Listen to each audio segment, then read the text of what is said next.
Ashwini Siwal sir, लोग देख रहे हैं, पूरी दुनिया देख रही है, रूस और यूक्रेन चौथे साल में प्रवेश कर गए उनकी जंग। क्या एक और फ्रंट अब खुल चुका है इजराइल और ईरान का? क्या यह भी इसी तरीके से चलेगा, या फिर जैसा दीपक वोरा सर ने शुरुआत में ही कहा कि उनकी भविष्यवाणी है, उनका प्रेडिक्शन है, उनका अनुमान है कि यह जंग 7 दिन से ज्यादा नहीं चलने वाली है, चैप्टर खत्म हो जाएगा, बहुत जल्द ऐलान हो जाएगा सीज फायर का? आपको क्या लगता है सर? लड़ाई इजराइल और ईरान के बीच में ही है, और ईरान इतनी बड़ी गलती नहीं करेगा कि वो अमेरिका की कोई भी बेसिस जो है मिडिल ईस्ट में उन पे हमला करे। अगर उसने ये कर दिया गलती से भी, जो कि 8 परमानेंट बेसिस हैं जैसे ओमान में, कुवैत में, आपका सऊदी अरेबिया, यूएई में, तो फिर अमेरिका इसके अंदर शामिल हो जाएगा, और फिर तो जो ईरान जो 7 दिन लड़ सकता है वो 2 दिन भी नहीं लड़ पाएगा। मगर मुझे लगता नहीं कि ईरान ऐसी गलती करेगा। ये लड़ाई चलेगी इजराइल वर्सेस ईरान, और अगर आप इजराइल ईरान की कॉम्बैट पावर को कंपेयर करें तो ईरान बहुत कमजोर हो चुका है। पिछली बार जो अप्रैल में हमले हुए थे तो उसका एयर डिफेंस सिस्टम काफी कमजोर हो गया था, और इसका फायदा उठाया इस बार जो इजराइल ने हमले किए। मोसाद उनके इन्फिल्ट्रेट कर चुकी, जैसे टॉप साइंटिस्ट मार दिए, टॉप मिलिट्री कमांडर मार दिए। इनका जो भी न्यूक्लियर फैसिलिटी थी 70 से 80% बर्बाद हो गई।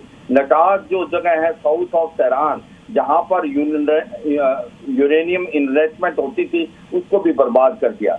और अब जो लड़ाई लड़ रहा है ईरान, वो बलबूते पर लड़ रहा है। प्लास्टिक मिसाइल जो कि फतह मिसाइल है हाइपरसोनिक, उसकी भी एक कहीं लिमिट है, और वो अगले 2-3 दिन में खत्म हो जाएगा, क्योंकि इकोनॉमी नहीं अच्छा कर रही ईरान की। डिससैटिस्फैक्शन है, लोग अंदर से आवाज उठा रहे हैं। और आप देखें इसका नाम क्यों लगाया है राइजिंग लॉयन, उसका हो कि 1979 से पहले लॉयन इनके फ्लैग पे था। वो कह रहे हैं कि आप उठे अपनी इस गवर्नमेंट, ये गवर्नमेंट ने आपको बर्बाद कर दिया है, यहाँ पर ह्यूमन राइट वायलेशन है, इकोनॉमी डाउन है। तो एक प्रकार नेतन्याहू जो ईरान की पब्लिक को एड्रेस कर रहे, वो कह रहे हैं कि आप अपनी सरकार के अगेंस्ट आए, हम आपके साथ हैं। क्योंकि जो भी हमले इजराइल ने किए हैं वो ईरान के न्यूक्लियर फैसिलिटी और मेडिकल जो मिलिट्री फैसिलिटी पे, कोई भी सिविलियन पे हमला नहीं किया। जबकि ईरान जो हमले कर रहा है इजराइल पे, वो सिविलियन एरिया पे कर रहा है। और सच्चाई क्या है कि कौन किसके साथ कर रहा है? आज की तारीख में ईरान अकेला पड़ गया है, ईरान के साथ कोई नहीं। आप देखें कि क्या ईरान और इजराइल का बॉर्डर मिलता है? नहीं मिलता। 1500 से 2000 किलोमीटर है। जब भी कोई मिसाइल जा रही है, वो जा रही है आपकी सऊदी अरेबिया से होते हुए या आपका इराक से होते हुए। मगर इसमें हो क्या रहा है कि जो इजराइल है उसने मोसाद से इन्फिल्ट्रेट कर चुका है, वो वहां से भी हमले हो रहे हैं। और आज की तारीख में जो चीन और आप बात करते हैं रूस की कि वो खुल के आएगा, चीन रूस नहीं खुल के आएंगे। अगर अमेरिका इसके अंदर दाखिल हो जाता है, और वो तब होगा दाखिल अगर ये डायरेक्ट अटैक करता बेसिस पे, तो वो नाम के ऊपर आएंगे ईरान के साथ। उनके पास मैं आपके पास आ रहा हूं, लेकिन उससे पहले एक छोटा सा सवाल दीपक वोरा सर आपसे। मुझे याद है कि आपने एक बार इसी चर्चा में आपने एक बार बहुत पहले कहा था, जब हमास को लेकर इजराइल लगातार हमले कर रहा था, उस वक्त आपने कहा था कि देखिएगा एक दिन ऐसा आएगा, एक वक्त ऐसा आएगा जब ईरान पर अटैक होना शुरू होगा। और इसके पीछे कहीं ना कहीं सिर्फ इजराइल ही नहीं, अमेरिका की एक बड़ी चाल भी है। ईरान को रोकना परमाणु हथियार बनाने से, टेस्ट करने से, परीक्षण करने से पहले उसके हाथ पैर काटो, हिजबुल्लाह, हूती, हमास सबको खत्म करो, डिस्ट्रॉय करो, और उसके बाद फिर खाम नहीं।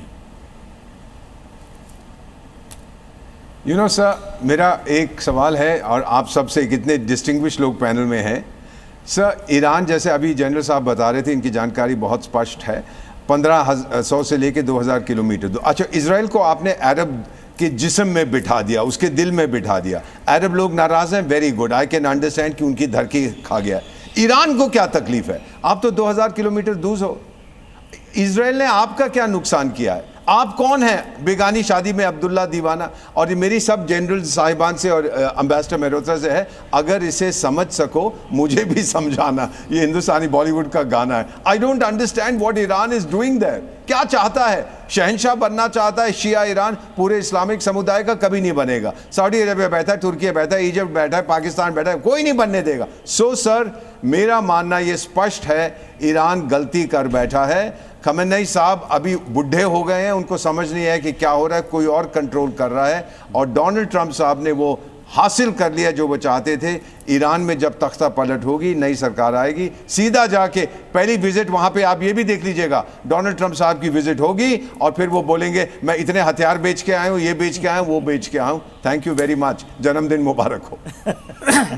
लेकिन के सिन्हा सर, ईरान, हमने देखा कि हमास और हूती के जो आतंकी हैं वो किस तरीके से लड़ते हैं। भले आपने उसके चीफ को उड़ा दिया, मार दिया, क्या वो खत्म हो गया? नहीं। के सिन्हा सर, देखिए आप दो तो जी हाँ, हमास की बात करें, हिजबुल्लाह की बात करें, जो कि इमीडिएट कंसर्न है इजराइल का। हूती कहीं कंसर्न नहीं है। हम लोग हूती को ले आते हैं, हूती उछलता है, रेड सी में उछलता है, उससे क्या लेना देना। चार उन्होंने फायर किया है। और देखिए, केवल लीडरशिप जो है, मिलिट्री लीडरशिप, वो इजराइल की है। ये अमेरिका को हम बहुत ये करते हैं, अमेरिका पिछलग्गू है। अब वो पिछलग्गू है, वो जो उसने अपनी स्ट्रैटेजी बदली है। आप अमेरिका को बहुत ज़्यादा हम लोग इसके कहते हैं। यहाँ पर क्या हुआ है, इस चीज़ के ऊपर में बहुत बार हम लोग ने भी अपनी राय रखी है, मगर उस समय शायद समझ नहीं आती लोगों को, मगर वो चीज़ अनफोल्ड हो रही है। ये चाइना जिस तरह से पाकिस्तान को यूज़ करता है अगेंस्ट इंडिया, और उसने अभी यूज़ किया, इंक्लूडिंग जो हमारे ऊपर अटैक आया था पहलगाम के ऊपर में, और किस तरह से 4 दिन के अंदर में उसको समझ में आ गया, उसकी नानी याद आ गई। पाकिस्तान को नहीं है जितनी चाइना को ये समझ में आ गई।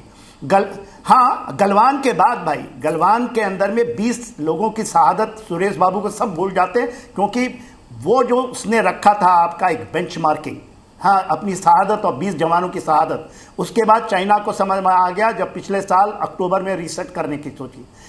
यहाँ पर किसी ने नहीं की, इसमें रशिया इन्वॉल्व नहीं है। इसकी हमारी, और मल्होत्रा साहब बहुत अच्छी बात कर रहे थे जब मैं उनको सुन रहा था। देखिए, उनकी पकड़ में और दीपक बोरा साहब की पकड़ में, इसमें चाइना प्लेयर है।